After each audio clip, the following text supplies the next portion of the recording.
Bom dia, pessoal. Matéria da Folha de São Paulo. Carla Zambelli é presa na Itália, após passar quase 2 meses foragida. Resumo da matéria. Em um apartamento no bairro Aurélio, a 11 quilômetros do centro de Roma, a deputada federal licenciada Carla Zambelli foi surpreendida pela polícia italiana na tarde desta terça-feira, 29 de julho. Segundo relatos de seu advogado, Fábio Vagnosi, ela estava lavando o cabelo quando as autoridades bateram à porta. Zambelli pegou seus remédios e foi levada para uma delegacia local, encerrando assim quase 2 meses de fuga iniciada após sua condenação pelo Supremo Tribunal Federal no Brasil. A prisão foi confirmada pela Polícia Federal, que destacou a intensa cooperação internacional com a Interpol e as agências italianas para localizá-la. A versão da defesa, no entanto, contrasta com o relato oficial. Vagnosi alega que Zambelli se entregou voluntariamente, tese veementemente negada pela Polícia Federal. Em vídeo divulgado nas redes sociais, a própria deputada afirmou: "Não vou voltar ao Brasil para cumprir pena. Se eu tiver que cumprir qualquer pena, vai ser aqui na Itália, que é um país justo e democrático." Seu advogado reforçou que o gesto demonstrava disposição para colaborar e invalidaria a necessidade de extradição. A narrativa, porém, desaba diante das evidências.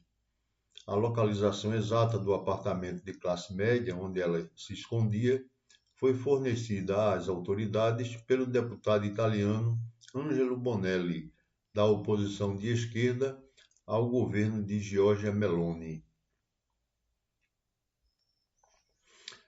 Bonelli revelou à imprensa que recebeu informações sobre seu paradeiro no bairro Aurélio e as repassou à Polícia Nacional, resultando na prisão em menos de 3 horas. O crime e a condenação que levaram à fuga remontam a maio deste ano. Zambelli foi condenada por unanimidade pela primeira turma do STF a 10 anos e 8 meses de prisão em regime fechado. O crime: coordenar com o hacker Walter Delgatti uma invasão aos sistemas do Conselho Nacional de Justiça para inserir documentos falsos, incluindo um mandado de prisão contra o ministro Alexandre de Moraes. Delgatti, condenado a 8 anos e 3 meses, confessou o ataque e afirmou tê-lo feito sob ordens da deputada. No voto decisivo, Moraes destacou que Zambelli agiu de forma premeditada, organizada e consciente para desacreditar o Estado Democrático de Direito, utilizando seu mandato para atacar o Judiciário. A defesa sempre negou as acusações, atribuindo-as ao que chamou de mentiras patológicas de Delgatti. A fuga para a Itália começou no início de junho, após Zambelli pedir licença do mandato, período que se encerra em 2 de outubro. Ela cruzou a fronteira terrestre com a Argentina e de lá voou para os Estados Unidos, antes de entrar na Itália pelo aeroporto de Fiumicino, em Roma, no dia 5 de junho. Como portadora de cidadania italiana, passou pelos controles migratórios sem obstáculos. Imediatamente, o STF emitiu um pedido de prisão preventiva e incluiu seu nome na lista da Interpol. O Ministério da Justiça brasileiro formalizou o pedido da extradição em junho, com Alexandre de Moraes garantindo que ela não sofreria condições degradantes no Brasil. Apesar de sua alegação de ser intocável por ser italiana, especialistas lembram que a legislação do país permite extradições em casos como este, especialmente com base no Tratado Bilateral Brasil-Itália e na Convenção de Budapeste, sobre crimes cibernéticos. O precedente mais notório é o do ex-diretor do Banco do Brasil, Henrique Pizzolatto, extraditado em 2015 após condenação no caso do Mensalão. Os próximos passos serão definidos nas próximas 48 horas, quando a justiça italiana decidirá se mantém Zambelli presa, a libera com tornozeleira eletrônica ou inicia o processo de extradição. Especialistas consultados pela BBC alertam que o caminho é complexo e pode se arrastar por anos, envolvendo análise judicial e decisão final do governo de Giorgia Meloni, aliada de Jair Bolsonaro, figura central do círculo político de Zambelli. Paralelamente, na Câmara dos Deputados, tramita o processo de perda de seu mandato, determinado pelo STF, mas travado na Comissão de Constituição e Justiça, onde a bancada bolsonarista detém maioria. Zambelli também responde a outros 2 inquéritos sigilosos no Supremo, um sobre disseminação de fake news e outro sobre participação em milícias digitais golpistas, pós-eleições de 2022. Além disso, aguarda a conclusão do julgamento pelo episódio em que perseguiu o jornalista Luan Araújo com uma arma em 2022, caso que já tem 6 votos pela condenação.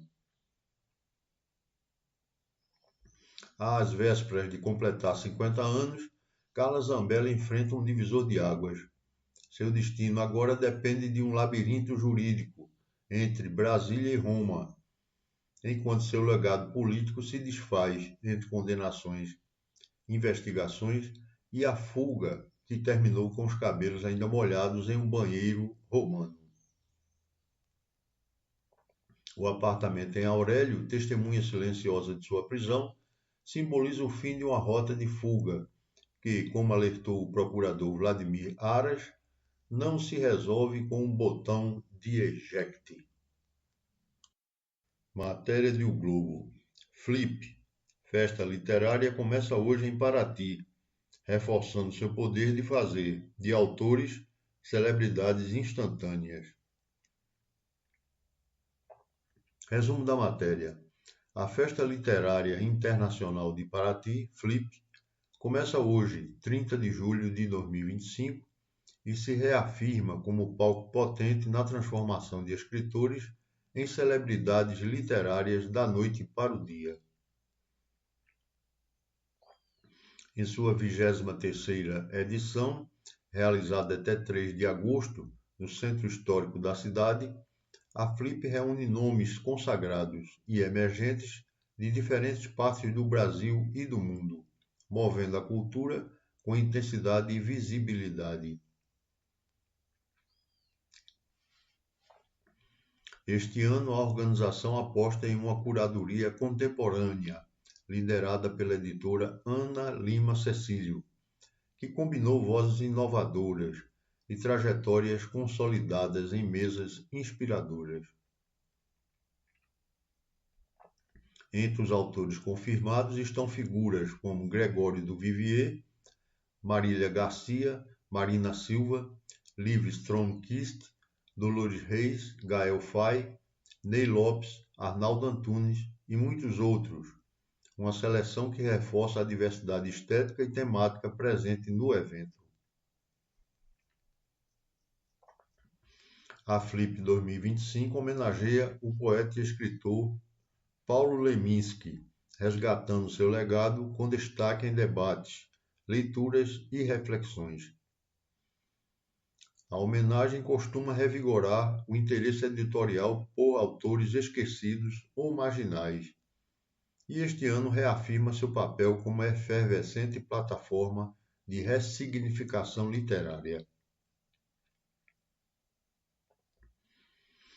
Uma das novidades desta edição é a estreia da Casa Mink, espaço dedicado ao Ministério da Cultura em comemoração aos seus 40 anos. Em parceria com o IFAM, A programação incluirá mesas sobre cultura, democracia, literatura e fomento, reforçando o papel da política cultural como eixo estratégico da festa, com metas alinhadas ao novo Plano Nacional do Livro e da Leitura 2025-2035, ainda em consulta pública até 8 de agosto.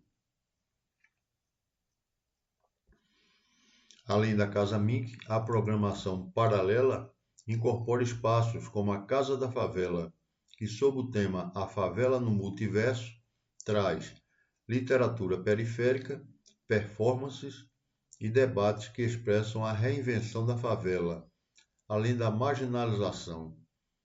E a Casa do Cordel, com cultura popular e narrativas visuais tradicionais, promovida pelo IFAM e fortalecedora da literatura de cordel como patrimônio cultural. A FLIP mantém forte compromisso com a democratização do acesso. Cerca de 30% dos ingressos do auditório da Matriz são destinados a valores sociais, 10% gratuitos e 20% com desconto, com prioridade para moradores de Paraty. Já no auditório da praça, toda a programação é gratuita e várias mesas são transmitidas ao vivo pelo YouTube e pelo canal Arte 1. A sustentabilidade e responsabilidade social também marcam presença. A edição 2025 será certificada carbono zero, com separação de resíduos, redução de plásticos descartáveis e produtos reutilizados. Uma ação social conecta-se à alimentação, com parte da renda dos ingressos inteira revertida para a doação de refeições a pessoas em insegurança alimentar. De acordo com o diretor artístico Mauro Munhoz, a FLIP funciona como um organismo vivo, capaz de difundir leituras, conectar poéticas e refletir os desafios do tempo presente. A curadora Ana Lima ressalta que, mesmo sem oferecer respostas prontas, a literatura expande fronteiras, promove diálogo e cria pontes entre culturas e gerações. Nesse movimento contínuo, a FLIP reafirma seu poder transformador, lançando autores à visibilidade nacional e internacional, impulsionando publicações, debates e leituras, uma festa que faz da literatura um agente vivo na cena contemporânea brasileira. Matéria do Estadão. Estados Unidos podem isentar do tarifaço produtos como café e cacau. Resumo da matéria. O secretário de Comércio dos Estados Unidos, Howard Lutnick, sinalizou nesta terça-feira, 29 de julho de 2025, que o país avalia isentar produtos naturais que não são cultivados em solo americano, entre eles café e cacau, das tarifas de importação que entrarão em vigor em 1º de agosto, com alíquotas de até 50%, como parte do chamado tarifaço, anunciado pelo presidente Donald Trump. Lutnick explicou em entrevista à CNBC que em acordos comerciais espera-se reciprocidade.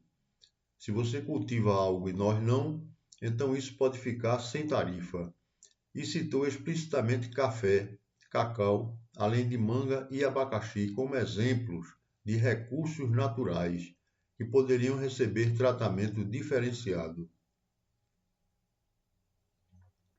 Embora não tenha mencionado o Brasil ou outros países diretamente, a declaração ganha relevância para o Brasil, maior produtor mundial de café e exportador significativo de cacau e frutas tropicais aos Estados Unidos, especialmente diante do impacto potencial da taxação de 50% sobre exportações brasileiras.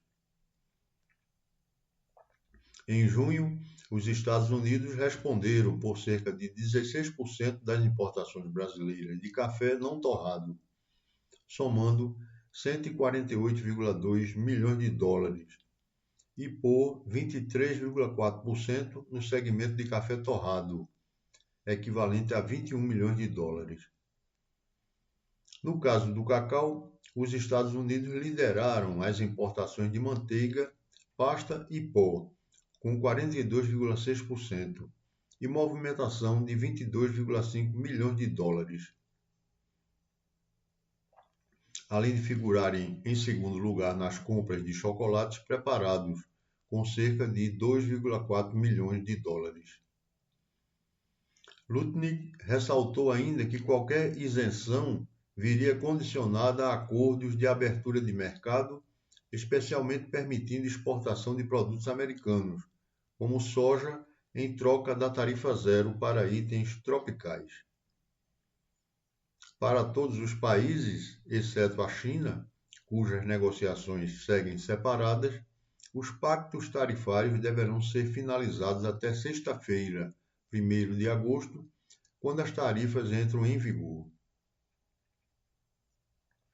Ele reafirmou que os acordos exigem mercados totalmente abertos como contrapartida.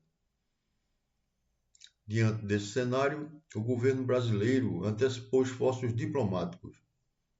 O vice-presidente Geraldo Alckmin coordena um comitê interministerial para avaliar os impactos e buscar diálogo com os Estados Unidos. Senadores e representantes do agronegócio também tentam contato com autoridades norte-americanas, embora não esteja claro se será possível garantir isenção antes do início do tarifaço. O ministro da Fazenda, Fernando Haddad, mencionou a possibilidade de conversa direta entre os presidentes Lula e Trump, ainda sob avaliação quanto ao protocolo, mas com sinais de abertura, embora sem garantia de prazo, para a resolução antes de 1º de agosto. Amanhã estaremos aqui com novas notícias para vocês. Curtam, compartilhem e se inscrevam no canal. Até amanhã!